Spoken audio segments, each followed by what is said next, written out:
Same चित्र मेरे सामने छत्रपति शिवाजी महाराज है।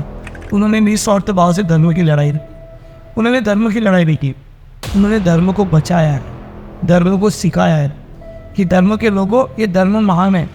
इसलिए उन्होंने हिंदवी स्वराज्य बनाया, मराठी स्वराज्य, गुजराती स्वराज्य, यूपी स्वराज्य नहीं बनाया। उन्होंने हिंदवी मतलब मैं सच में जानना चाहता हूँ 80% हिंदू है भारत में, हम सच में खतरे में हैं? जब मैं महाराणा प्रताप जी, पृथ्वीराज चौहान जी, इनको आदर से मानता हूँ, छत्रसाल महाराज, ऐसे बहुत सारे योद्धा है। ऐसे कैसे पॉसिबल है एक राजा के लिए 10 सेनापति कहते, 10 मावले कहते, राजे तुम्हें जावा, राजा आप जाइए, हम इन मुगलों से लड़ाई लड़ लेंगे, पावन किंगडम। तो ये देखो बोलता हो तो ये एक ओरा मिलती है, एक शक्ति मिलती है।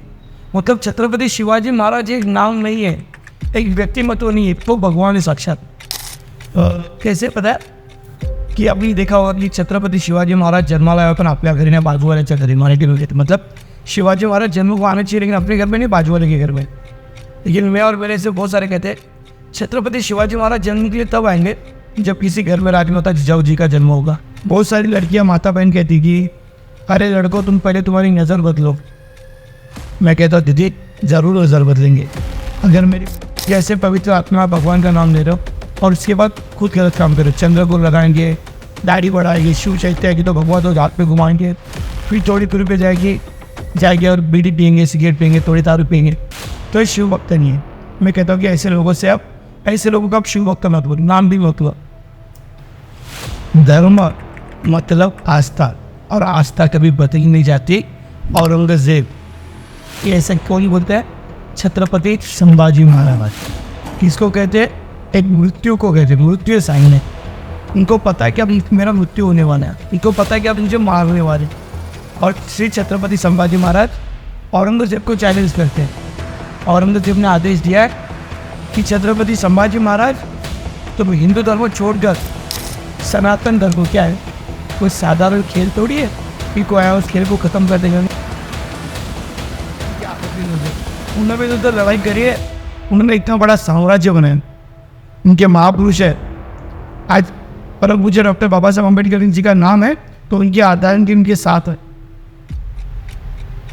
महात्मा ज्योतिबा फुले तो उनके साथ सावित्रीबाई फुले। तो ये प्रेरणादायी दृश्य हमारे पास। फ्रीडम के नाम पर उन्होंने कुछ गलत कदम नहीं उठाया, उन्होंने मान योद्धा जन्म को दिया, अपने साथीदार को दिया। तो ये राजमाता जीता हुआ है और ऐसे सब महापुरुष है। ये हमारे ये असली नाम है सचिन गायकवाड़, लेकिन लोग मुझे भोजन कट्टा के नाम से जानते हैं।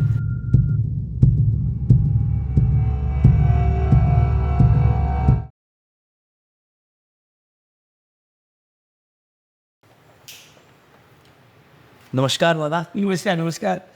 सचिन दादा एक भोजन कट्टा सोशल मीडिया पे आपने कहर मचा के रखा है।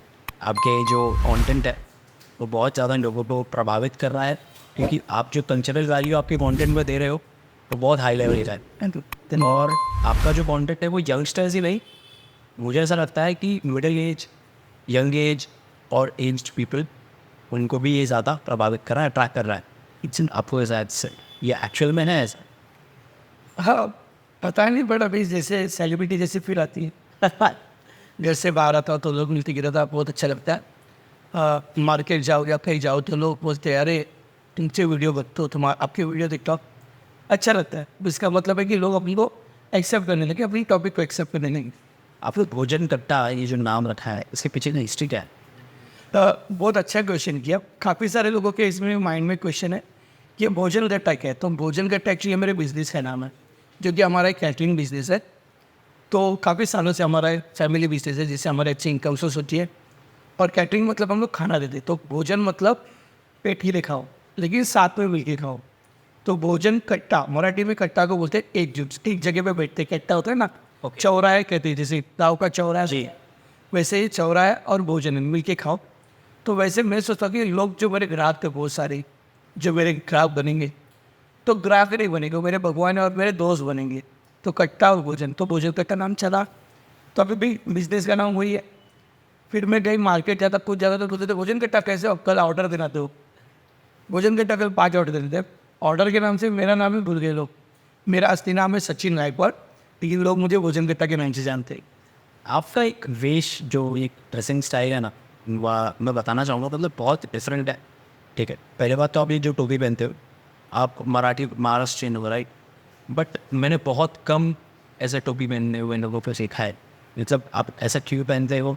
मैंने ऐसी टोपी ना जो डब्बे वाले होते हैं उनको ज़्यादा पहनते हुए। क्या ये संस्कृति हमारी इस तरीके की थी और हम उसे भूल गए?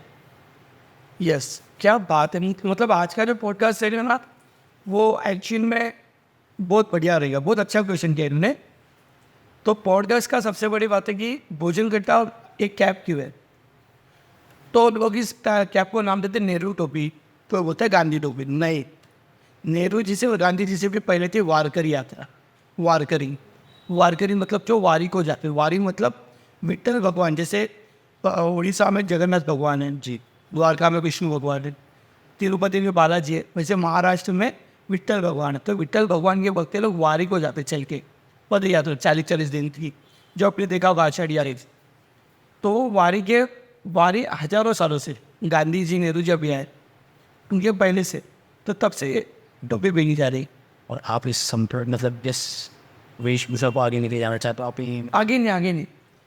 मैं कभी कभी बाइक चलाता तो वो कैप पहनता हूँ, जब भी कैप होती। जी लेकिन मैंने मेरे मुसलमान दोस्तों को देखा, भाइयों को देखा, जो हैंडसम भी है, जो टैलेंटेड भी है, जो पढ़े लिखे भी है, जी लेकिन वो उनके मज़हब की धर्म की टोपी को भूलते नहीं। मैंने सिख भाइयों को देखा है कि जो पगड़ी पहनते हैं, कि कुछ भी हो जाए पहनते। तो मैं मेरे धर्म की संस्कृति के लिए मैंने एक चालू कर दिया था, जिससे मुझे अभिमान हो रहा है, गर्व हो रहा है। मैं महाराष्ट्र या भारत के किसी भी प्रोग्राम में जाता हूँ लेक्चर के लिए, मैंने कहा ना कि ये मेरा प्रोफेशन नहीं है वीडियो बनाना। मैं as a depression, as a motivation या नशा मुक्ति अभियान के लिए प्रोग्राम करता था। सोशल मीडिया मेरा माध्यम नहीं, मैं आज आपके सामने बताता हूँ। सोशल मीडिया पे मुझे आना मेरा, बट ये जो टोपी पहनता है उसको वारकरी टोपी कहते हैं। बट ये वारकरी टोपी किसी महाराष्ट्र में थी नहीं, ये हिंदू की पहचान है। हमारे यहाँ पे फेटा पहना जाता है, पगड़ी पहनी जाती है, तो डेली पॉसिबल ये होगा। ये टोपी निशानी है। मैं एयरपोर्ट पे पहनता हूँ, एरोप्लेन से कहीं जाना होता बाहर बहुत, तो पब्लिक देखती है, एयर हॉस्टेस भी देखती है। ऐसे रखी है, ठीक है, आपने देखा होगा एयर डोज का एयर हॉस्टेस जो है यही पहनती है, ब्लू कलर का होता है। तो वो भी देख के हंसती है, क्योंकि मुझे गर्व होता है, मुझे खुशी होती है कि मैं मेरे धर्म को साथ में लेकर चल रहा हूँ। मेरे मन में, मेरे बुद्धि में कहीं गलत नहीं चलना है। जब एक टोपी मेरे सर पे होती है, मैं अपने आप को भगवान या कोई साधु संत या कोई पवित्र आत्मा नहीं समझता, पर भगवान मेरे मन में पवित्र आत्मा आ जाए, मेरे मन में गंदे विचार ना आए। हर स्त्री, हर माता बहन है, मेरी माँ, मेरी बहन है, मेरे नज़रों में कहीं खोट ना आ जाए, इसलिए मैं भगवान का आशीर्वाद टोपी साथ में रखता हूँ। ये टोपी पहने आपको कितना साल हो गया लाइफ में? अब ये दूसरा साल चल रहा है।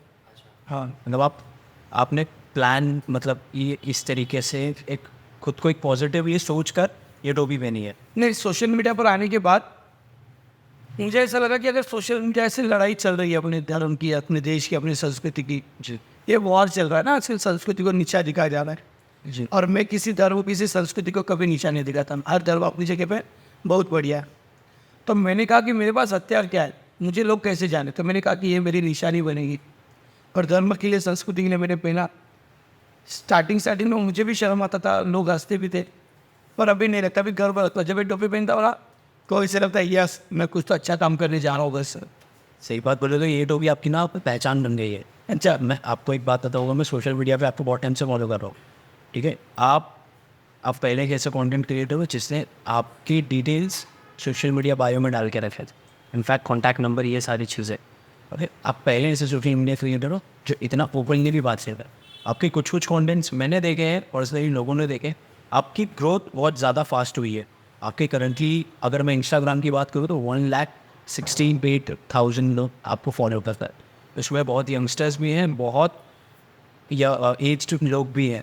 द रीज़न इज़ बिकॉज मैंने आपको टोपी के बारे में इसलिए पूछा क्योंकि बहुत कम लोग ये चीज़ करते हैं। करना सबको है। जैसे आपने कहा कि मैं एयरपोर्ट पे जाता हूँ तो मुझे एयर होस्टेस देख के खुश होती है, ठीक है? कोई और देख के एयरपोर्ट पे मुझे खुश होता है कि हाँ, मुझे ऐसा लगता है कि उनको भी करना है, लेकिन कोई फाउंडेशन है इनके से वो करते नहीं है, या तो वो शर्माते हैं। आपको क्या लगता है? ऐसे ही ना कि शुरुआत तुम करें। लाइक अगर सचिन तेंदुलकर कल से अगर किसी मंदिर में बैठ जा रहा हूँ, उन्होंने बस इतना कह दिया कि मैं जब से मंदिर में आके बैठने लगा मुझे बहुत अच्छा लग रहा है, तो सब लोग मंदिर में बैठेंगे। जस्टिन बीबर अगर उसने रोज़ ओम नमः शिवाय का माला लेके जप करना चालू किया, तो लोग उसको देख के फॉलो करो, क्योंकि लोगों को एक इंस्पायर मिले, एक ताकत मिली, या लाइक एक चिंगारी मिल गई, चलो इन्होंने शुरुआत की तो मैं भी करता हूँ। तो किसी का सपोर्ट चाहिए तो मैंने चालू कर दिया। अब देखते आगे। शुरुआत आपने की है। मेरे से भी उन्हें वारकरी लोगों ने तो उन्होंने तो पहले से शुरुआत करके रखी है, शायद मैं नहीं कह सकता कि मैं उनकी कॉपी करो। हाँ, बट यंग जनरेशन ज़्यादा नहीं पहनते। एग्जैक्ट। हाँ, अभी जैसे शिव प्रतिष्ठान हिंदुस्तान बड़े गुरु जी, उनके सब धारकरी पहनते, ये गुरु जी भी पहनते। हाँ, मैं बाइक चलाता हूँ या कहीं अपनी सेफ्टी के लिए कभी कभी मैं अलग क्या पहनता हूँ, मास्क पहनता हूँ और सेफ्टी के लिए। लेकिन मैं मेरे प्रोग्राम, मेरे घर में या कहीं जाना, मैं किसी इवेंट में भी जाता हूँ। कल बहुत बड़ी पार्टी थी जहाँ पे सब मुंबई पुलिस के डिपार्टमेंट के आए थे, बड़े बड़े रिचेस्ट लोग आए थे, लेकिन वहाँ पे मेरी टोपी थी, इसलिए मुझे सरतान की जीना सिखा था। वहाँ पे भी पार्टी में भी बादशाह की तरह मैं जी रहा हूँ। लोगों का रिएक्शन कैसा होता है? मतलब आप ऐसे मतलब एक रिच हेरिटेज के कोई इवेंट में गए हो, लोगों का रिएक्शन थोड़ा ऐसा मिक्स मैच होता रहता है कि यार ये कैसे जज करते हैं लोग? हाँ, जैसे कि मैं जानबूझ के ताज होटल जाता हूँ या हयात जाता हूँ, या फिर मेरा जो फेवरेट होटल है द कॉन्टिनेंटल इंटरनेशनल, तो अभी वहाँ का स्टाफ मेरा फॉलोअर बोल सकते हैं, सोशल मीडिया छोड़ के फॉलो, क्योंकि मैं लास्ट 3 ईयर्स से वहाँ पे जा रहा हूँ चाय कॉफ़ी पीने के लिए। मतलब सॉरी, मुझे वीडियो में ये नहीं बताना कि मैं 5 स्टार में जाता हूँ, मैं इसके लिए जाता हूँ कि मेरी औकात है चाय 10 रुपये की चाय पीने की, लेकिन मैं ज़िंदगी भर 10 रुपये की चाय पीने वाला नहीं बनाना चाहता। मैं ऊँची सोच रखता हूँ, मैं क्यों नहीं जा सकता वहाँ पे, और मैं वहाँ पे जा रहा हूँ और शांति शौकत से जाता हूँ, राजा की तरह बैठता हूँ। वहाँ पे बैठ के मेरे बैग में मेरी कर माला है, छप माला, गोमुखी बोलते, मैं उस होटल में जब माला भी करता हूँ जहाँ पे बैठता हूँ, क्योंकि मैं पे करने वाला हूँ, तो मैं खाऊंगा अभी तान से और मेरे धन का प्रचार करूँगा तान से। तो मेरे क्या पता लोग देखते हैं, इवन आपको बताओ फॉरनर लोग जो लास्ट टाइम ताज में था, भी मेरे को लगता है 15-20 दिन में बहुत सारे फॉरनर लोगों ने फ़ोटो निकाले मेरे साथ। हम फॉरनर लोग के फ़ोटो निकालते, फॉरनर लोग मेरे फोटो क्यों नहीं लगा ना कुछ तो। यूनिक। मुझे ऐसा लगता है कि फॉरेनर्स को कल्चरली लोग, रिलीजियस लोग ज़्यादा पसंद आते हैं। एग्जैक्ट। जैसे आप देखोगे हरे रामा हरे कृष्ण इस्कॉन, सबसे ज़्यादा इस्कॉन की मान्यता रशिया में है, और बहुत ज़्यादा वृंदावन में अगर आप देखो या जगन्नाथ में देखो, फॉरेनर्स बहुत ज़्यादा तादाद में है। मतलब कभी कभी ऐसा लगता है वो हमारा धर्म हमसे बेहतर नहीं पा रहे। एक्सैक्टली। उनको उतना मज़ा आता है वो चीज़ करने के लिए। मुझे एक चीज़ का ये जानना है आपसे कि आप में जो पॉजिटिविटी है बातों को लेके, ठीक है, आपका डेली रूटीन क्या होता है? आप मॉर्निंग में क्या टाइम पे उठते हो, क्या करते हो, ये जानना है मुझे। और लोगों को इंस्पायर भी कर सकते हो, ये सारी आपके डेली रूटीन बता दें कि एक्चुअल में इस तरीके से एक लाइफ भी जिया जा सकता है। देखो, सोशल मीडिया पे आके हिंदुत्व की बात करना कोई बड़ी बात नहीं है, लेकिन किसी ने अगर क्रॉस क्वेश्चन कर दिया हिंदुत्व मतलब क्या, अध्यात्म मतलब क्या, मैं मेरे बहुत सारे वीडियो में बताया कि अंधश्रद्धा, पूजा पाठ जी, ये अलग है और अध्यात्म अलग है। अध्यात्म के लिए पूजा, माला, फूल, हार नहीं चाहिए। अध्यात्म के लिए सिर्फ शांति चाहिए, एकांत चाहिए, वो कहीं पे भी मिल सकता है। तो भीड़ भाड़ वाले परिसर में बैठ के, जहाँ पे डीजे लगा है चारों बाजू में, तुम वहाँ पे बैठ के भी भगवान को स्मरण कर सकते हो। तो मैं उस अध्यात्म को ज़्यादा फॉलो करता हूँ, जिसमें मेरे भगवान का नाम है जय जय राम कृष्ण हरि। तो जो मेरा रूटीन है वो सुबह 5:30 बजे उठना ही है। 5 बजे की कोशिश करता हूँ, नहीं वो तो 5:30 मेरा फिक्स है, लेकिन भगवान की ऐसी कृपा है कि 5:30 बजे तक मैं उठ ही जाता हूँ। स्नान आदि करके सबसे पहले जो मेरे माता पिता ने मुझे जो सिखाया, नाम जप का, नाम स्मरण का, जो मैं हमेशा करते रहता हूँ, श्री हनुमान चालीसा, और जो ग्रंथ हैं श्रीमद् भगवद गीता और श्री रामायण, तो उसके 2 पेज मुझे पढ़ना, 2 श्लोक मुझे पढ़ना। फिर बाद में योगासन करना, जो कि मैं फिट रहूँगा तो मैं 2 लोगों से बात कर सकूँगा, मेरा कॉन्फिडेंस लेवल बढ़ेगा। लेकिन मैं अगर वीक हुआ तो मैं कुछ नहीं कर पाऊँगा। तो बस उसी में मेरा ये शेड्यूल चलते रहता है। फिर दोपहर का, सुबह का नाश्ता करके जो हमारा बिजनेस है उसका मुझे देखना पड़ता है। उसके बाद अगर कहीं प्रोग्राम, जैसे आज देखा मैं सुबह से आया यहाँ पे, तो फिर यहाँ का शेड्यूल टूट गया मेरा। तो मैंने अभी सोचा कि सर अभी निकल ही रहे घर से, तो अभी फिर से वो रूल्स फॉलो नहीं कर पाता हूँ, लेकिन अपने परंपरा को नहीं भूलना। तो मैं अपनी जो विधि है, हम जैसे घर पे जाऊँगा रात को, हाँ मैं आपसे भी कहना चाहता हूँ सभी लोगों से कि रात को सोने से पहले 1 माला होनी चाहिए भगवान के लिए। 1 माला जाते वक्त भूल जाओगे, लेकिन घर में आने के बाद सोओगे ना, जब हाथ पैर धोने के बाद 1 माला चीज़ भी भगवान को हम बड़े प्यार से मानते, भोले बाबा होगी, कृष्ण भगवान के, राम भगवान के, अपने कुल देवत होते। मैं आज के इसमें बताना चाहूँगा कि अगर जीवन में शक्ति, मुझे हर कोई क्वेश्चन करता है कि सचिन भाई आप इतना धर्म के लिए वीडियो बनाते हो, आपको डर नहीं लगता? और मैं एक ही कहता हूँ कि जाके राकेश साइया मार सके ना कोई। एक जाके राकेश साइया मतलब कौन है, मार सके ना कोई। तो हमारे जो कुल देवता थे उनको बहुत बड़ा इतना प्यार को बड़ा कि एक शक्कर भी अपने हाथ से भगवान ने तुम्हारे लिए कुल देवता थे, आपको पता होगा जी। हर एक कुल देवता कुल देवी होती है, तो उस भगवान की पूजा करनी चाहिए। हमारे गुरु भगवान थे, गुरु भगवान की पूजा करना चाहिए। लेकिन घर में आने के बाद हाथ पैर धोने से पहले जैसे घर में आ गए ना, तो सबसे पहले भगवान मंदिर को स्पर्श ना करे, लेकिन कौन देवत होते उनकी फोटो होती है छोटी छोटी, जी। उनको प्रणाम करके आप बोलना कि मैं आपकी कृपा से घर पे आ गया हूँ, ऐसे आशीर्वाद उस पर रखना हो। तो मेरे जीवन में ऐसा कोई प्रॉब्लम आया नहीं। मुझे नहीं पता आने वाले दिनों में मेरे में कुछ प्रॉब्लम हो सकती है मेरे साथ। अगर मेरे से कुछ गलती होती है, मैं आज आपके सामने कहता हूँ, कुछ भी मेरे से गलती होती है, मेरे जीवन को कुछ हानि होती है, तो उसमें मेरी गलती रही। मैं मेरे भगवान से कुछ संभाषण नहीं करता है, इसलिए भगवान का जप माला रखो बहुत ज़रूरी है। ये मेरा दिनचर्या। आपसे बात कर रहा हूँ ना, एक चीज़ मेरे को बहुत वो हो रही है, आप इंस्पिरेशन कौन है आपके? मतलब आप जिस तरीके से आप जो फ्लो में बात करते हो ना, आप एक पॉजिटिविटी, आपका ऑरा ही एक अलग लेवल पे है और आपकी पॉजिटिविटी भी बहुत ज़्यादा डिफरेंट है। तो आप इंस्पिरेशन कौन है? बिकॉज आपकी बातों से मुझे ऐसा लगता है कि आप वो भी महाराष्ट्रियन, आप हिंदू हो, मुझे ऐसा लगता है कि आप में बहुत सारी चीज़ें हैं जो लोग सीख सकते हैं, लोग अपने डेली रूटीन में उसको ऐड कर सकते हैं। जैसे मुझे एक नाम आता है, वो है छत्रपति शिवाजी महाराज। आप क्या मतलब उनमें कुछ ऐसा बता सकते? मैं वीडियो में मेरे गुरुदेव का प्रणाम करता हूँ, उनकी कृपा से मैं कर रहा हूँ। मेरे गुरुदेव अभी जेल में हैं, लेकिन छत्रपति शिवाजी महाराज ये जीवन के अंतिम तक तो मेरे गुरुदेव भी है। इन छत्रपति शिवाजी महाराज जी को विचारों को पढ़ने के बाद, अगर आज आप लोग जो भी मुझे मैंने देखा, काफ़ी सारे लोग मिलने आए थे, वो ऐसे खुशी होकर मुझसे देख रहे थे, तब मेरे मन में कोई था कि लोग मुझे इतना क्यों प्यार करें, इतना क्यों मेरा केयर कर रहे हैं। जैसे कि आज भाई ने मेरे लिए शर्ट लेके आए, तो ये प्यार कैसे बना? तो प्यार बना मैंने निस्वार्थ भाव से धर्म के लिए सोचना, धर्म के लिए कार्य करना। तो उन लोगों ने भी मुझे अपना बनाना चालू कर दिया, जहाँ पे निस्वार्थ भाव था। भाई ने मुझे जो दिया वो निस्वार्थ भाव से दिया, लेकिन मैं जो कार्य कर रहा हूँ निस्वार्थ भाव से कर रहा हूँ। यही सेम चित्र मेरे सामने छत्रपति शिवाजी महाराज है। उन्होंने निस्वार्थ भाव से धर्म की लड़ाई लड़ी। उन्होंने धर्म की लड़ाई नहीं की, उन्होंने धर्म को बचाया है, धर्म को सिखाया है कि धर्म के लोगों ये धर्म महान है।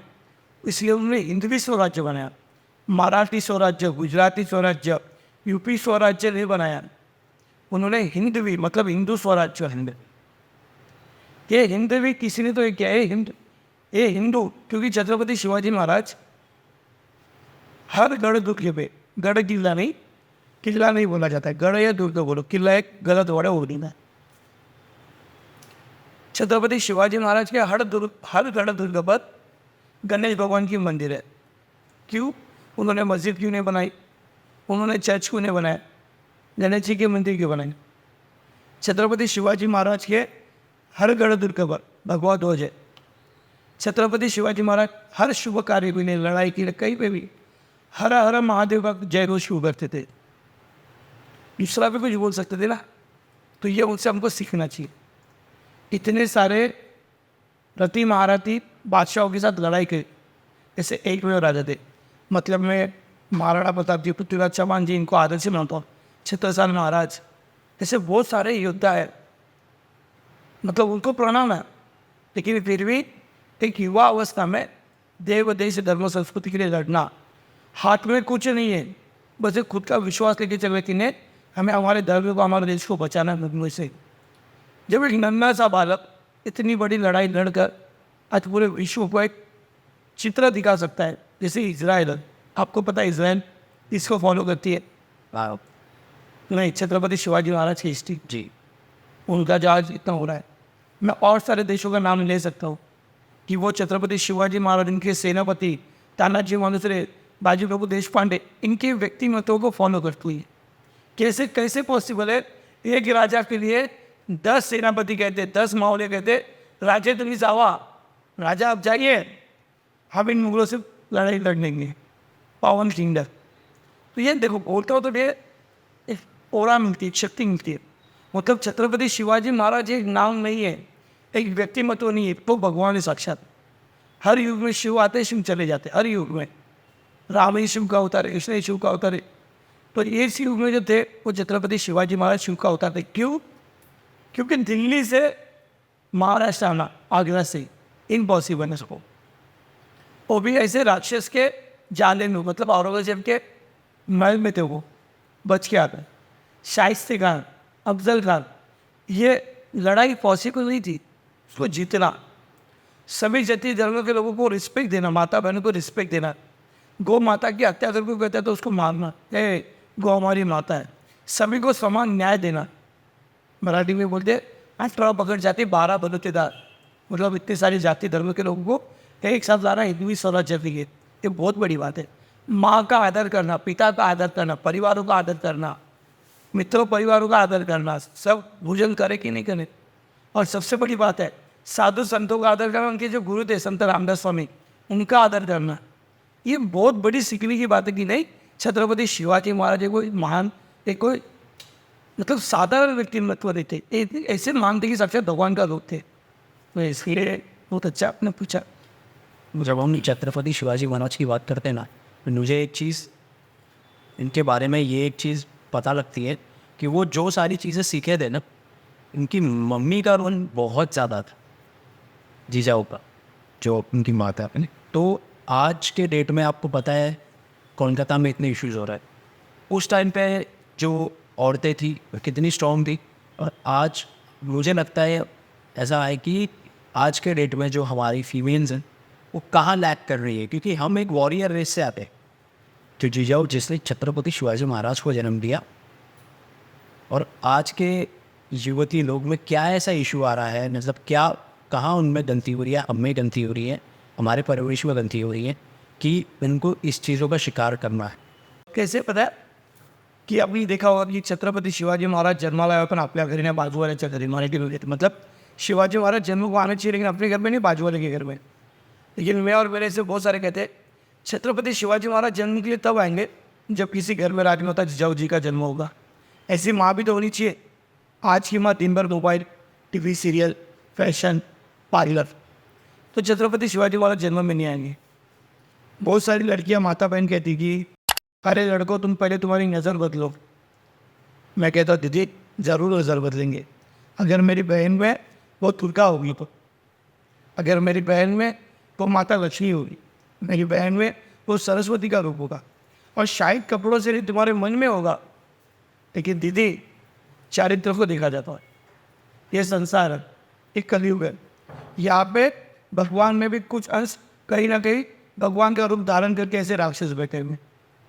तो दीदी मेरी बहन राजमाता जिजाऊ, सावित्रीबाई फुले, रमाबाई मतलब अम्बेडकर जी, परम पूज्य डॉक्टर बाबा साहब अम्बेडकर जी की धर्मपत्नी, हर स्त्री कहती है कि हमको फ्रीडम चाहिए, स्वतंत्र चाहिए, चोल मूल से बाहर निकलना है, मतलब चोली चीन से बाहर निकलना है, चीले से हमको स्वतंत्र चाहिए। हर महिला कहती है फ्रीडम चाहिए, ज़रूर फ्रीडम आपको लेना चाहिए, आपका अधिकार है। परम पूज्य डॉक्टर बाबा साहब अम्बेडकर जी ने हमको सबको फ्रीडम दिया है, लेकिन फ्रीडम का अपमान नहीं होना चाहिए। मैंने अभी जिन महापुरुषों का और मेरी माता बहनों का, मेरे जब प्रेरणा लोगों का नाम लिया, राजमाता जिजाऊ, सावित्रीबाई फुले, रमाबाई, ये महान थी, इन्होंने हमको फ्रीडम दिया, लेकिन इन्होंने अपना घूंघट कभी नीचे नहीं गिराने दिया। क्या बोलते उसको, घूंघट ही कहते हैं ना, घूंघट का। आप देख सकते हो, हर फोटो में देख सकते हो, सावित्रीबाई फुले जी का फोटो देखो, राजमाता जिजाऊ जी का फोटो देखो, अहिल्याबाई उर्फे जी का देखो, रानी लक्ष्मीबाई जी का देखो, रमाबाई का देखो, देखो उनका एक घूंघट ये होता था ऐसा, उनकी यहाँ पे बिंदी होती थी, उनकी आँखों की नजर, उन्होंने तो लड़ाई करी है, उन्होंने इतना बड़ा साम्राज्य बनाया, उनके महापुरुष है। आज परम पूज्य डॉक्टर बाबा साहब अम्बेडकर जी का नाम है तो उनकी आदरण की उनके साथ है।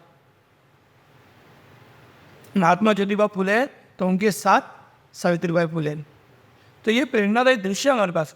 फ्रीडम के नाम पर उन्होंने कुछ गलत कदम नहीं उठाया ना, उन्होंने मान योद्धा जन्म को दिया, अपनी साथीदार को दिया। तो ये राजमाता जिजाऊ है और ऐसे सब महापुरुष है, ये हमारे लिए प्रेरणा है। फ्रीडम के नाम पे तुम गलत कदम नहीं डाल सकते, ये बात थी। ये जो माफ़ी चाहेंगे कि हमने बहुत ओपनली इस चीज़ को डिस्कस किया है, मतलब कोई कोई लोग होंगे जो ज़्यादा ऑफेंड भी हो सकता है, बट ये एक्चुअल रियलिटी है सोसाइटी की। आपको पता होगा कोलकाता में बहुत गंदा एक इंसिडेंट हुआ है, हम इस पॉडकास्ट में बेसिकली यही एक रूट कॉज को निकालने का ट्राई कर रहे हैं कि क्या ऐसा इशू हो रहा है। हमने इसके लिए कहा कि हम एक वॉरियर रेस से आते हैं और जो कि है, आपको याद नहीं हो, आपको मैं बताना चाहूँगा, मेरा पहला पॉडकास्ट हुआ था डॉक्टर प्रकृति गोस्वामी जी से। उन्होंने कहा था छत्रपति शिवाजी महाराज के बारे में, आज आप इंडिया के कोई भी शहर या कोई भी चौराहे पे जाओगे तो छत्रपति शिवाजी महाराज को उतनी बड़ी मान्यता है। बट वो कहते एक चीज़ उन्होंने ना पॉडकास्ट में ये कही थी मेरे कि मुगल जो ऊपर से आए, उन्होंने हमला ऊपर से किया था। जब वो ऊपर से हमला किया तभी वहाँ पे घूंघट प्रथा, ये सारी चीज़ें आई। हमारे संस्कृति पे कभी घूंघट प्रथा थी नहीं, और वो नॉर्थ से साउथ में कभी पहुँच ही नहीं पाए, क्योंकि सबसे बड़ा एक रीज़न था वो थे छत्रपति शिवाजी महाराज। मुझे एक चीज़ बताइएगा आप कि आज के यूथ को छत्रपति शिवाजी महाराज से क्या सीखना चाहिए, उनकी सोच से। सबसे पहले तो बहुत बढ़िया सवाल किया मैंने। छत्रपति शिवाजी महाराज को जी का नाम लेने के बाद ही शरीर में, जैसे मैंने बताया कि प्रेरणा मिलती, ऊर्जा हो। ये संस्कार जीवन में लोग तो सबसे पहले कि निडर बन के डरना नहीं। छत्रपति शिवाजी महाराज को अगर हम पढ़ते हैं तो उनको ज्ञान मूर्ति कहा जाता है, क्यों ज्ञान की मूर्ति है, समझते सोचते क्या करना है, गने में कावा क्या होनी चाहिए, इनमें बहुत बड़ी ऐसी ताकत थी। दुश्मन को कैसे टैकल करना है, छत्रपति शिवाजी महाराज को जिस रूप से बताया जाता है लड़ाई थे नहीं, तो बहुत शांत थे, कुछ भी कार्य बड़े शांति से करते थे। युवा अवस्था में भी उन्होंने एक शांत होकर कार्य किया। आज के युवा डिप्रेशन में जाते हैं, विद इन सेकेंड उनको रिजल्ट चाहिए। हमने बहुत सारे इंस्टाग्राम रील्स को देखा जो कम अवस्था में पैसे वाले बन गए, सक्सेस बन गए। अब बाकी सारे युवा उनको फॉलो करने लगे, क्या रे पैसे वाला बन गए, अच्छी बात है, लेकिन पैसा बन गया तो पैसा ख़त्म भी हो सकता है। जी, छत्रपति शिवाजी महाराज जी का नाम कभी ख़त्म नहीं हुआ, क्योंकि उन्होंने पैसा नहीं कमाया, उन्होंने स्वराज्य कमाया, करेक्ट। स्वराज्य के लोग कमाए। तो हर युवा को ये कहे समझना चाहिए कि शिवाजी महाराज जी ने जीवन में ऐसा क्या कमाया जिस कारण आज 350 साल के बाद भी लोग उनको भगवान का रूप मानते। ये हर युवाओं को, हर विद्यार्थी को समझना चाहिए। फिर वो डिप्रेशन से विदुर होगा, वो अपने जीवन में अच्छे अच्छे संस्कार भी लाएगा। ये आंसर। एक युवा है जो छत्रपति शिवाजी के मानता है, लेकिन ऑनलाइन एक युवा है जो छत्रपति के सच्चे आदर्शों पे चलता है। तो ये युवा को क्या कहना चाहोगे यार, जो ऑनलाइन से दिखावा है? देखो, सोशल मीडिया का जब से ज़माना आ गया, अभी रक्षाबंधन आएगा तो राखी की वीडियो बनेगी ताकि उसकी व्यूज़ बढ़े। फिर दिवाली आएगी, गणपति आएगी तो गणेश जी के वक्त बनेंगे। मतलब हर मोड़ पे ये सोशल मीडिया पे व्यूज़ और फॉलो के लिए ये लोग एक ऐसा ट्रेंड चलाते हैं।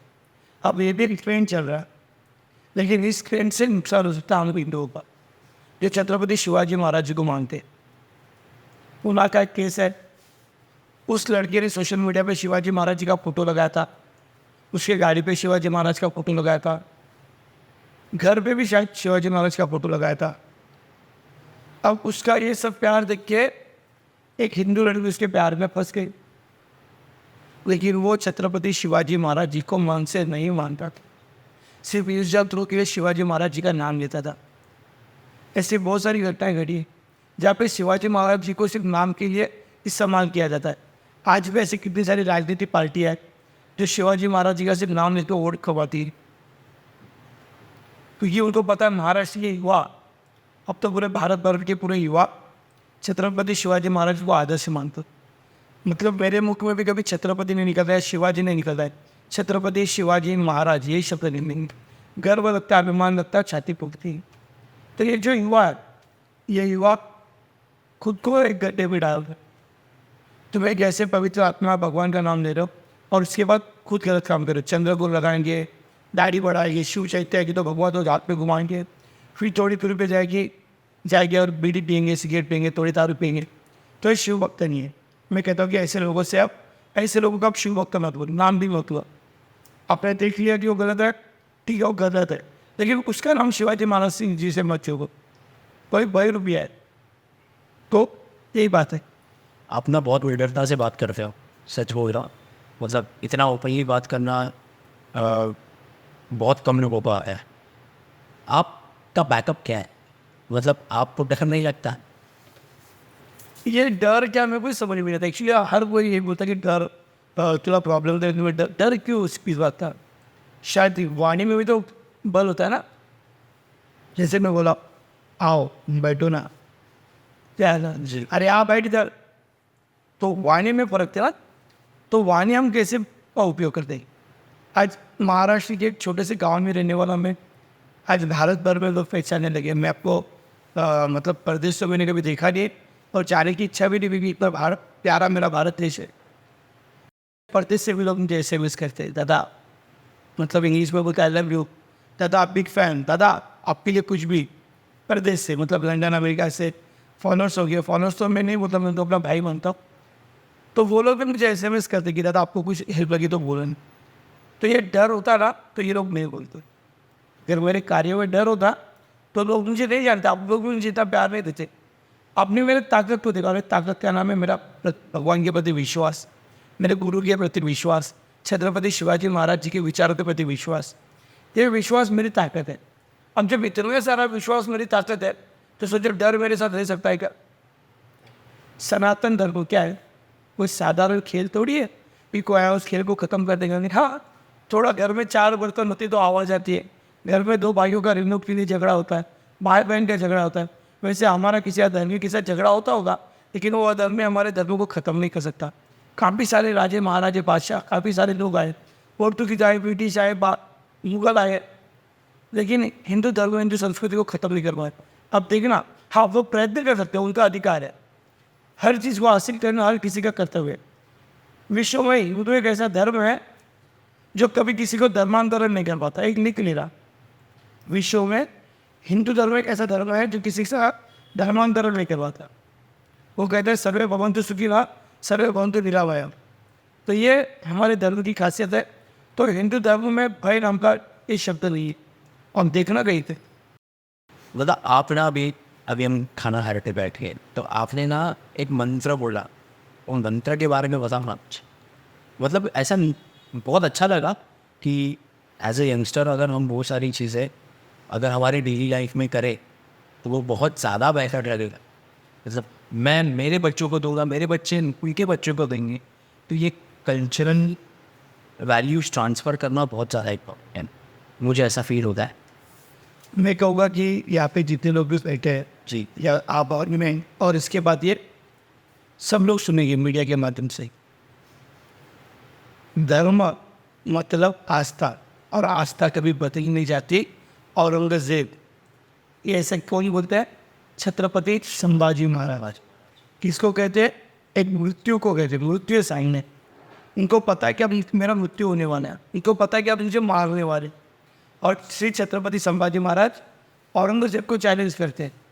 औरंगजेब ने आदेश दिया है कि छत्रपति संभाजी महाराज तुम हिंदू धर्म छोड़कर इस्लाम धर्म कबूल करो। तब छत्रपति शिवाजी महाराज कहते हैं धर्म मतलब आस्था, और आस्था कभी बदली नहीं जाती है। औरंगजेब, ये तुम यूट्यूब पे देख सकते हो। मतलब सोचो धर्म आस्था संस्कृति को कितना महत्व दिया गया है हमारे जीवन में, और इसके बारे में कितने तड़प से बता रहे छत्रपति संभाजी महाराज। तो ये क्या है? तो ये हमारी संस्कृति, हमारी परंपरा, हमारा वेद ग्रंथ शास्त्र ऋषि मुनियों द्वारा निर्माण किया हुआ हमको इजीली मिला हुआ है कि तुम इसको संभालो, ये तुम्हें आगे जाके बहुत काम आएगा। पहले ज़माने में आज भी माँ देखे वो माँ बोलती कि बेटा रहते बस ये काम आऊँगा जी, तो ये हमको दिया हुआ है। ये मंत्र क्या है? आप थोड़े भोजन का बताया, देखा जी। मैं भी आपको सुबह की शुरुआत की बताता हूँ। भोजन का तो आपने ये देखा कि मैंने भोजन खाने से पहले, मराठी में कहते हैं वतनी कवर गीता नाम क्या श्री हरि चेन, मतलब तुम भोजन भी बैठे। लेकिन ये भी बढ़िया है, और यदि आपके पास समय नहीं है तो इसमें आप आहुति दे सकते हो। भोजन करते वक्त हमारे शरीर को आहुति देना है, भोजन को आहुति देना है। वो भोजन प्रसाद बने, हम जो खाना खाते हो प्रसाद रूप में बने, क्योंकि भगवान का नाम जप करके खाना चाहिए। ओम प्राणाय स्वाहा, ओम अपानाय स्वाहा, ओम प्राणाय स्वाहा, ओम समानाय स्वाहा, ओम ज्ञानाय स्वाहा। इन 5 औंठियों के साथ भोजन को ग्रहण करना। हे अन्नदाता सुखी भव, हे अन्नदाता सुखी भव, हे अन्नदाता सुखी भव। जिसने जिसने अन्न को बनाने के लिए हम तक हमारे तक पास भोजन लेके आए, जी, जो जो मार्ग थे उन सबको कल्याण मिले, वो सुखी रहो। हे अन्नदाता, मतलब अभी जिन्होंने लाया वो उनके कारण भोजन है। जिन्होंने खेती में बनाया, जिसने बनाया, माँ ने बनाया, बहन ने बनाया, धर्म पत्नी ने बनाया, जिसने भी बनाया सुखी भव, क्योंकि उसके कारण मुझे भूख लगी। आपने देखा हम सुबह से व्यस्त थे, जब भूख लगी तब कितने पागल हो गए थे। इसका मतलब अन्न की जरूरत थी, पानी के साथ हो सकता था, भूख मिल सकती थी नहीं, अन्न की जरूरत थी। तो जिसने अन्न बनाया बढ़िया स्वादिष्ट, तो सुखी भव। तो अन्नदाता सुखी भव 3 बार नाम लिया, 5 आहुति दी और आखिरी में बोला ओम नमो भगवते वासुदेवाय नमः, और भोजन को शुरुआत करनी है। तो इतना बड़ा हिंदू धर्म में इतना ईजी है कि भाई कितना हर किसी का रिस्पेक्ट करता है हिंदू धर्मों में। मान लिया कि संस्कृत में वो मंत्र है, वो श्लोक है, लेकिन सबका रिस्पेक्ट करता है मंत्र। जैसे सुबह हम उठते हैं, हम सबसे पहले आप ही मोबाइल को सुबह उठने का मोबाइल को हाथ लगा दो, उठा दो जी आप सभी सुबह उठते तो मोबाइल को हाथ लगा दो जी। लेकिन हमारे हिंदू धर्म शास्त्र में कहते हैं कि सुबह उठने के बाद सबसे पहले अपने हाथ को देखो। कराग्रे वस्ते लक्ष्मी कर मध्य सरस्वती कर मुने तु गोविंदम प्रभाते कर दर्शनम। सुबह उठने के बाद भगवान को देखो, अपने हाथ में दे प्रणाम करो। कराग्रे वस्ते लक्ष्मी, लक्ष्मी माता का दर्शन करो। कराग्रे वस्ते लक्ष्मी कर मध्य सरस्वती कर मूले तु गोविंदम प्रभाते कर दर्शनम। मतलब सुबह प्रार्थना करना, भगवान का दर्शन करो तो आपका जीवन, आपका दिन अच्छा जाएगा। तो इतना सरल तरह से हिंदू धर्म के लिए इसमें बताया गया, लेकिन हम करते नहीं। इसमें नुकसान हमारा है ना, करना चाहिए। कितना सीधी बात है। मेरे मुस्लिम भाई के ऊपर मुझे कभी कभी बहुत गर्व होता है। वो छोटा सा भी लग या अल्लाह, कुछ भी हो जाए अल्लाह ताला की फिर में कृपा। जब उसे सीखो, जबकि कुछ भी बातें हिंदू धर्म, हिंदू शास्त्र, हिंदू वेद पुराण इतने मानते कि लोगों ने इसका ज्ञान चुराया है। और आज हमारे पास ज्ञान होकर हम नहीं सुन पाते, ना पढ़ पाते, ना उसका अध्ययन कर पाते। ये बहुत शोकांतिक है, दुख की बात है कि हिंदू युवा से कहता है कि हिंदू खतरे में नहीं है। हिंदू अपने धर्म को समझ नहीं पा रहा है, हिंदू धर्म के ज्ञान को, मूल को नहीं समझ पा रहा है, धर्म की शक्ति को समझ नहीं पा रहा है हिंदू। इस कारण हिंदू खतरे में। जिस दिन हिंदू को हिंदू के ग्रंथ, शास्त्र, ऋषि मुनि, हिंदू की महत्ता पता चले ना, हिंदू विश्व के किसी भी ताकतों को डर नहीं पाएगा। धर्म में इतनी शक्ति। दादा महाभारत देखे हो? हाँ, पढ़े भी हो क्या आप? अभी जब से चांदी टेक ऑप्शन नहीं जान। आप कौन सा एक कैरेक्टर है जो सबसे ज़्यादा पसंद है, फैसिनेट करता है? नहीं, ऐसा मैं बोल नहीं सकता क्योंकि तुलना करना योग्य नहीं है। क्योंकि शास्त्रों में कहा गया कि 2 शास्त्र ऐसे होते जो तुम्हारी संध्या होती, त्रिकाल संध्या, ब्रह्म मुहूर्त की, दोपहर की और शाम की। जी। तो शाम की संध्या का आपने देखा होगा कि तभी मैं 7 बजे जब सबका भोजन हुआ, मैं यहाँ पे बैठा तो मैंने ओम का गुंजन किया। जी। तो मैं कहीं पे भी हूँ, कहीं पे भी, तो मैं गुंजन करूँगा। जैसे मेरे मुस्लिम भाई कहते हैं ना, अजान होती है। आपने देखा होगा कि मैं किसी महान लोगों का नाम ले तो मैं से क्षमा मांगता हूँ। तो मैं किसी के धर्म के प्रति बुराई नहीं करता है, मैं कभी भी, क्योंकि मेरा धर्म इतना महान है कि मैं दूसरों के लिए समय क्यों दूँ, दूसरों के धर्म को जानने के लिए। तो मैं जब अजान आपने सुनी होगी, वो 5 बार बजती है। जी। देखो, किसी धर्म की बुराई करने से अच्छा तुम तुम्हारे धर्म को कितना मानते हैं इम्पोर्टेंट में। जब तुम तुम्हारे लाइफ में बिजी रहोगे ना, तो तुम्हारे दूसरे की लाइफ में आके डालने की ज़रूरत नहीं है। वैसे ना, आज हमारा हिंदू खुद के धर्म को ही नहीं जान रहा, पहचान नहीं रहा है। उसको पता नहीं त्रिकाल संध्या क्या है, उसको पता नहीं अध्यात्म क्या है, उसको पता नहीं नाम जप, नामस्मरण क्या है, गौ माता क्या है। गौ माता का महत्व नहीं पता हमारे हिंदुओं को। हमारे हिंदुओं को ये नहीं पता है कि माता पिता के चरणों को स्पर्श क्यों करना चाहिए। हमारे हिंदू धर्म में ये नहीं पता कि कलावा क्यों पहनना चाहिए। हमारे हिंदू भाइयों को ये नहीं पता कि सुबह सूर्य भगवान को जल क्यों देना चाहिए। अभी मैंने आपसे कभी बात की थी छठ पूजा के बारे में। छठ पूजा बोला जाता है बिहार और उत्तर प्रदेश की। छठ पूजा पूरे भारत की है, महाराष्ट्र की भी, महाराष्ट्र के लोग भी छठ पूजा करना चाहिए क्योंकि वहाँ पे भगवान सूर्य नारायण रहते हैं। लेकिन हमको नहीं पता ही नहीं है। इसके कारण जो ये वेद शास्त्र होते, ग्रंथ होते, इनकी भी महत्ता होती है क्योंकि कब पढ़ा जाए। आजकल कोई कहीं पे भी किताब हाथ में होता है, किताब नहीं है, किताब है। गाय जानवर है, गाय जानवर है नहीं, गाय माता है। बाकी जानवर हो, हम गाय को पालते हैं नहीं, गाय हमको पालती है। घी महंगा है, छाछ महंगा है, दूध के हर प्रकार महंगे, गाय का गोबर भी महंगा है और गाय का गौमूत्र भी महंगा है। गाय का गौमूत्र आज के समय में 180 रुपये लीटर चल रहा है। अमेरिका में आज अभी की बात बता रहा हूँ, सुबह का समय हो गया, मैंने जिनसे बात हुई है, अमेरिका में भारतीय गोवंश भारतीय प्राकृतिक जो गाय होती है, कपिला गाय, गिर गाय, इनको गले लगाने का, हक करने का वहाँ पे 3,500 रुपये लिया जाता है। ये मैं नहीं कह रहा हूँ, गूगल कह रहा है, वहाँ के लोग कह रहे गाय का इतना होता है, भारतीय गाय का। हमारे पास जो होती है जर्सी गाय होती है, जिनको स्पर्श करना भी अच्छा नहीं है। गाय में भी बहुत फ़र्क है, कपिला गाय, गिर गाय, देसी गाय, इनमें सूर्य बल ज़्यादा होता है किस्म की। जब सूर्य बल हो, तुम देखो घर में गेहूँ की खेती करो, सूर्य का प्रकाश नहीं हो, खेती हो पाएगी? पानी कितना भी डालो जी। तो पूरे पृथ्वी पर अगर कौन सा जीव है, प्राणी है, तो वह गौ माता, जो सूर्य के तेज को देती है। उसी दूध को हम पौष्टिक मानते हैं। दही, छाछ, लोणी, घी, ये गौ माता है। तो हमको हमारा धर्म नहीं पता है। आज भी गौ माता देखने के बाद हमको पता चला चाहिए मैंने विष्णु भगवान के दर्शन किए, 33 कोटि भगवान के दर्शन किए गौ माता के रूप में। हमको इतनी प्रसन्नता होनी चाहिए, लेकिन हम गौ माता को देखते चल आठ, तो ये धर्म नहीं बच। आपका ना एक वीडियो देखा था मैंने रील बनाया था, जिसमें आप बोल रहे थे कि चाहे वो यंगस्टर है, मतलब जो एज ग्रुप होता है 18 से 20, 21, 15, 16, 17, अब उनको बोल रहे थे कि अगर क्राइम हो रहा है ना, तो आप लोगों में बात करो, जैसे कोई संगठन है उनसे जुड़ो, आप विश्व हिंदू परिषद से जुड़ो, बजरंग दल से जुड़ो, आप कोई भी अपने आके संगठन से जुड़ो। आपने ऐसा क्यों, मतलब आपका एक्सपीरियंस क्या है इन संगठनों को लेके, जो आपने लोगों को पर्सनली बोला कि आप जुड़ो? देखो, ये शब्द भी अभी संस्कृत में शास्त्र में आ जाता है। शास्त्र कब, कितने सालों पहले बताया, संघीय शक्ति करनी हुई है, संघीय शक्ति करनी हुई है। अब ये संघ की शक्ति जो होती है, संघदेव की शक्ति होती है, उसमें बल होता है। एक से तुम ताकत दिखा सकते हो, लेकिन 100 से तुम ताकत का काम कर सकते हो। मैं ऐसे करके ताकत दिखा सकता हूँ, लेकिन 100 लोग मानने आए तो मैं ऐसे होता हूँ। लेकिन मेरे जैसे अगर ऐसे 100 लोग आ गए तो किसी ने ताकत को हरा सकते। तो बजरंग दल है, RSS है, विश्व हिंदू परिषद है, गुजरिया पुलिस समिति है, सकल हिंदू समाज है, ऐसे बहुत सारे हिंदू संगठन अपने आसपास है। तो इन सबसे जुड़े रहे। बजरंग दल क्यों जीवन में, क्योंकि हर जगह है, वो हर अपने संस्कृति कार्यक्रम में आते, अपना भाई बन गया था, अपने बहन बन गए थे।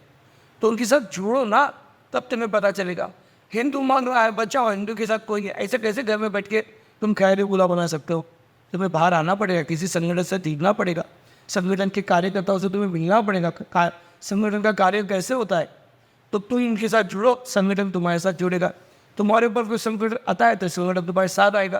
तुम संगठन के संपर्क में नहीं हो और तुम कहते हो, कहोगे क्या रे संगठन कुछ काम कर रहे, तुम संपर्क में कहाँ पे हो? कौन से संगठन की शिविर में, धर्म कार्य में, किसी उत्सव में आया हो संगठन के? नहीं, तुम्हें संगठन से जुड़ना होगा, उनके नंबर लेने होंगे, किस संपर्क में रहना होगा। जहाँ संगठन ज़्यादा वहाँ तुम्हें जाना पड़ेगा, तब जाके तुम जहाँ संकट में फंसे हो संगठन वहाँ पे आएगा। नियम है संगठन रहना बहुत important। संघ शक्ति कभी ये शास्त्र क्या था मेरे। एक चीज़ आपने, इसी टॉपिक को मैं कंटिन्यू करूँगा। कभी कभी क्या होता है ना कि मतलब अगर आप धर्म का काम आप जैसे करते हो, आपको पुलिस और प्रशासन की मदद या कभी प्रॉब्लम हुई है, और हुई है तो आपने कैसे टैकल किया है उस पर? हाँ, पुलिस हमारे बहुत अच्छे मित्र है, सबके मित्र हैं। याद रखना, पुलिस को गाली देना बहुत ईजी, लेकिन पुलिस जिस हिसाब से काम करती है, कभी उनके साथ 8 घंटा काम करना, तब हमको दाल का पता चलेगा। किसी ने कहा कि अरे पुलिस अभी हमारे साथ नहीं होती है, लेकिन तुम पुलिस के साथ ईमानदारी से नहीं होते।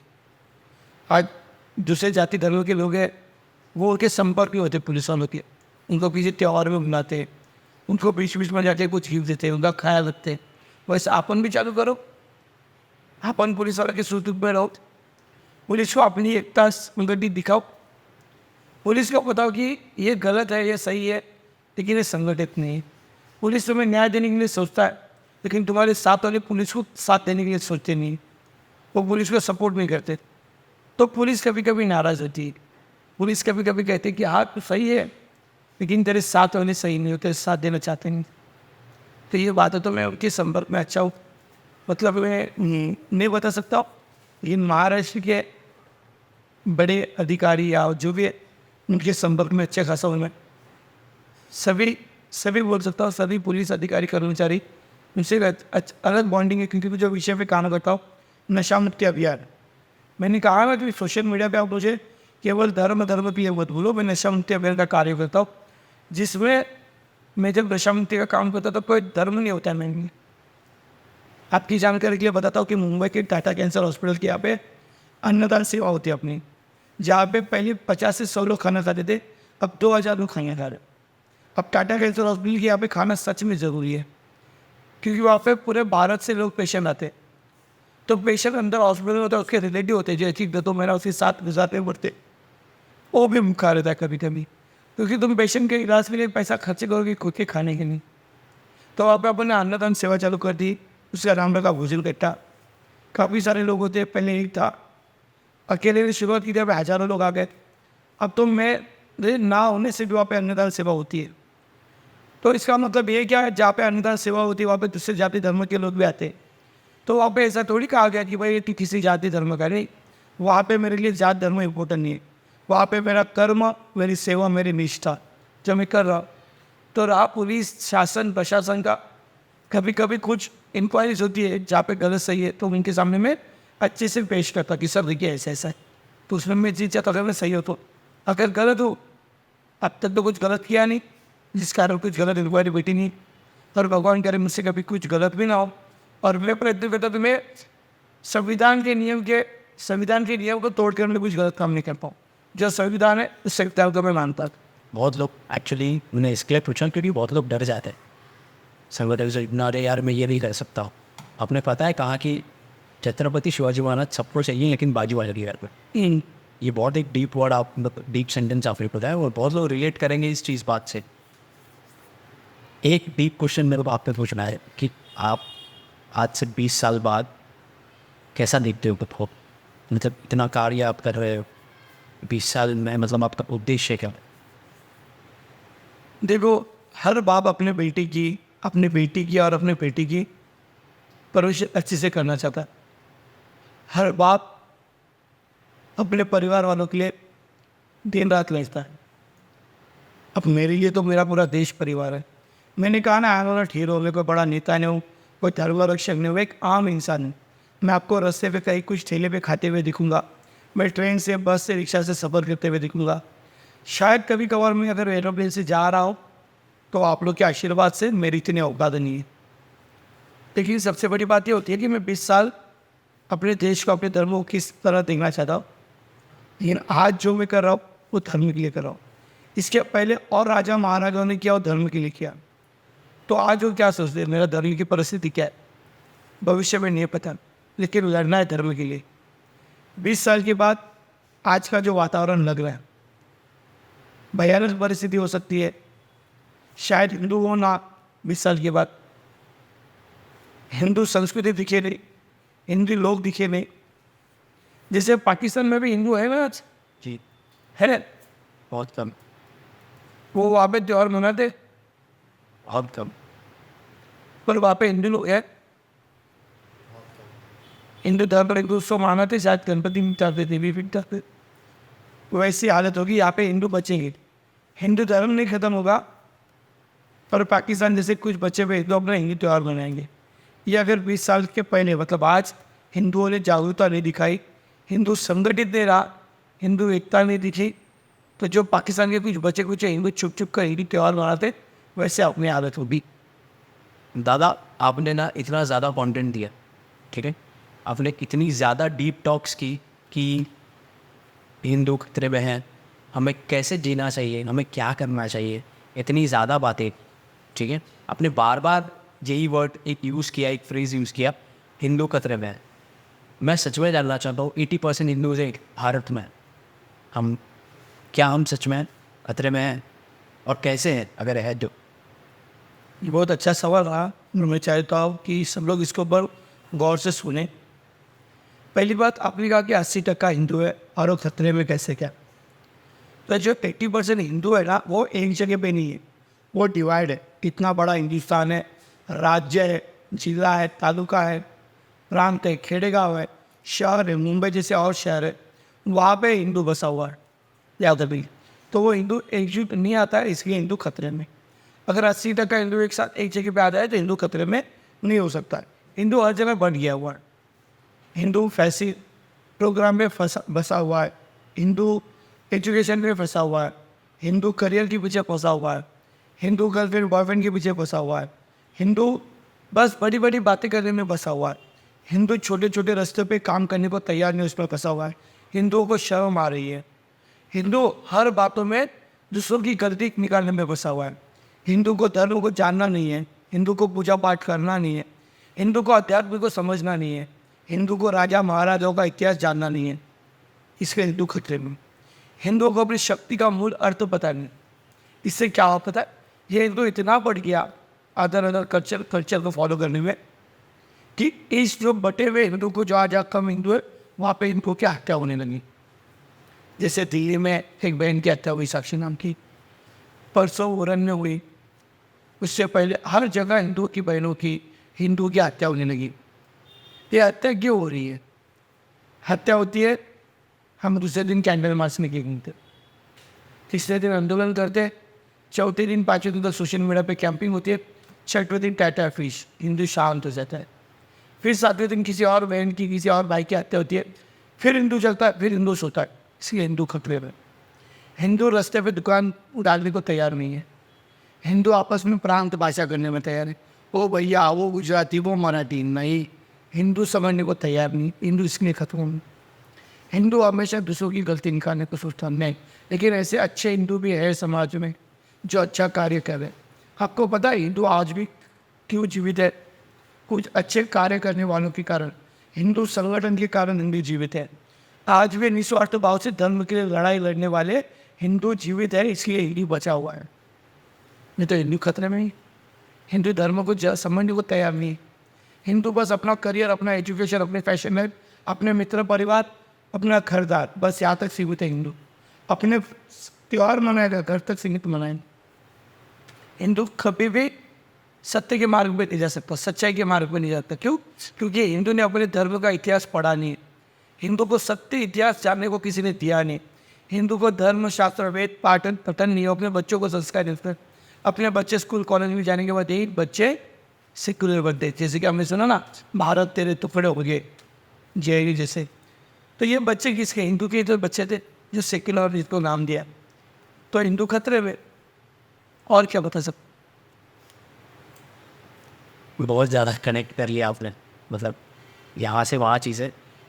अब माहिर हो इस चीज़ में।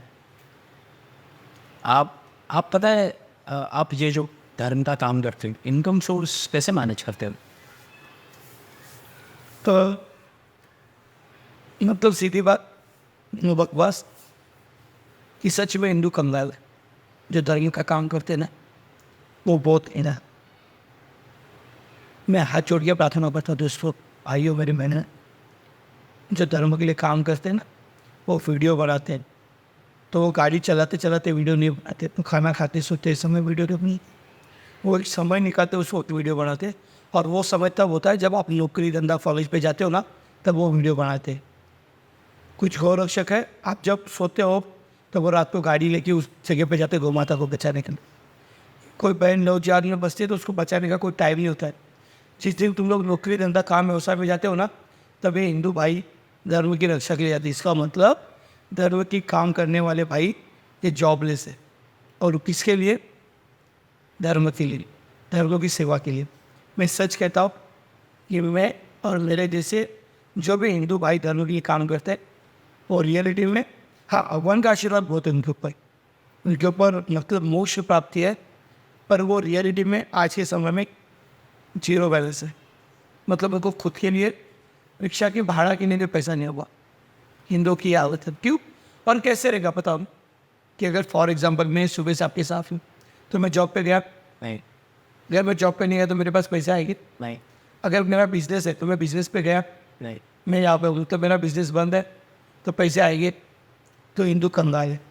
लेकिन ये हिंदुओं को ना, प्रणाम है, तो दंडवत प्रणाम है, जो सब दिखता है, कठिनाई भी दिखती है, संकट सब त्याग कर धर्म की रक्षा भी है। उनको पता है अगला नंबर मेरा होगा, क्योंकि मैं धर्म के लिए बात करता हूँ। उनको पता है कोई तो मुझे वॉच कर रहा है, उनको पता है कोई तो मुझे मेरे पीछे आ रहा है, उनको पता है शायद मौत कभी भी आ सकती है, लेकिन वो केवल और केवल अपने हिंदू भाई बहनों के लिए जीता है, धर्म के लिए लड़ता है, धर्म के लिए आवाज़ करता है। वो रहता है कहाँ पे और आंदोलन के लिए कहाँ पर रहता है। वो अपने आवाज़ बुलंद रख के भगवा ध्वज हाथ में लेके धर्म के लिए लड़ाई लड़ता है। समाज, सोसाइटी, आसपास के लोग, मित्र, परिवार हंसते हैं उसके ऊपर, अरे क्या पागल है, दिन भर हिंदू कहता है। लेकिन एक समय आएगा कि हम बोलेंगे कि कोई तो हिंदुत्व को जगाने का काम कर रहा था, पर तब हम हंस रहे थे।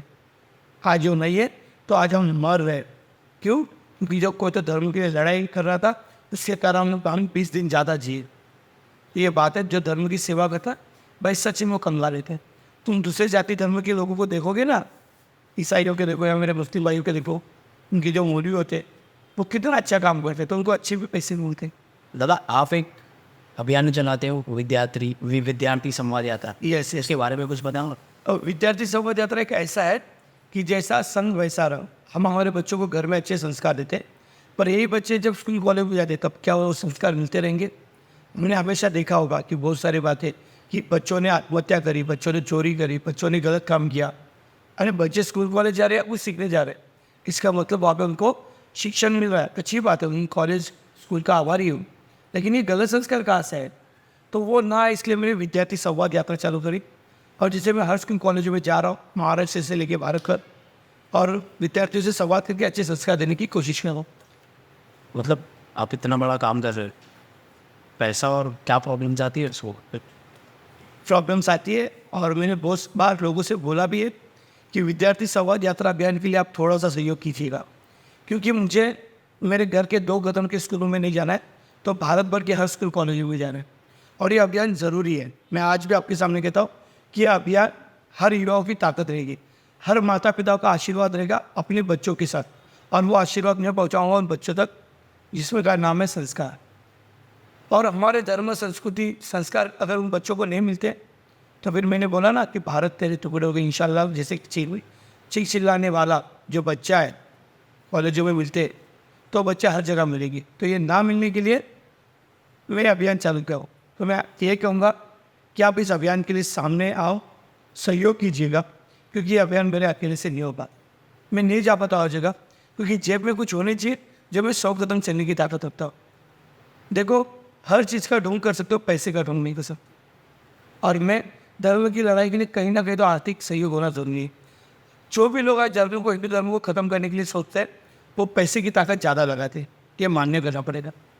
लेकिन हम कहेंगे कि हम हिंदू है और धर्म की लड़ाई लड़ो, अरे पैसे की क्या जरूरत नहीं है, सिर्फ बोल के नहीं चलता, लगता भी है। अब तक तो मैंने किया, पर विद्यार्थी संवाद यात्रा के लिए आपने देखा कि कैसे मुझे कॉलेज में जाना था। आज आप लोग थे इसलिए मैं कॉलेज से जा पाया, लेकिन आप सोचो कि आप लोग कोई नहीं होता और मैं कैसे जा पाता हूँ।